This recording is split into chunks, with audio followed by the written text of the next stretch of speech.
Hi po sa lahat! For today's video, isi-share ko po sa inyo about sa latest na mutual fund ng Pag-ibig or kilala natin as MP2. Before po mag-start ang aking video, is-inform ko lang kayo na hindi ako agent ng anumang ahensya. Ang purpose ko po sa video ito ay para mahandaan po natin ang ating future. So, magsisimula na tayo. Last day, nag-file kami ng asawa ko ng MP2.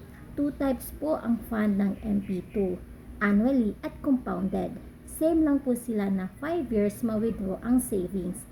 Ang kaibahan lang po is annually ay makukuha po ang tubo every year.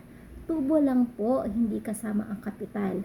Pero sa compounded ay sa 5 years mo na makuha lahat, pati ang tubo ng inyong savings. So, mas malaki ang compounded kasi makukuha mo buo pati ang interest ng inyong savings. Ang tanong, what if 3 years ka lang nakahulog tapos sa 2 years nawalan ka ng trabaho? Okay lang po yun. What if need mo ma-withdraw ang savings mo for emergency purpose?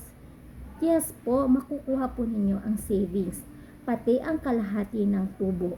Diba? Napakaganda po. Ang minimum lang po na mahulog sa MP2 is 500 pesos monthly.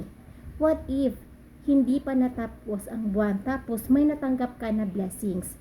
Gusto mo ihulog sa MP2? Okay lang po yon. Sa 100k above naman po na gustong ihulog, need po ninyo magpakita ng proof na inyo ang pera like sa bank book po ninyo.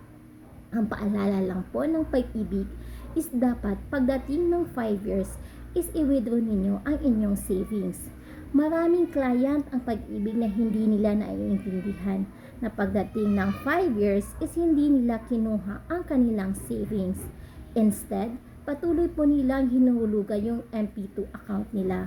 Maling-mali po yon kasi pagdating ng 5 years at makuha ninyo ang savings, gagawan ulit kayo ng panibagong MP2 account number. Kung gusto po ninyo na hindi i-withdraw ang inyong savings, is pumunta po kayo sa Pag-ibig para magawan kayo ng panibagong MP2 account at doon itatransfer ang inyong savings. Sana po ay naintindihan ninyo ang aking explanation at sana po itong video ko is maka-encourage sa inyo na paghandaan ang future. Maraming salamat po!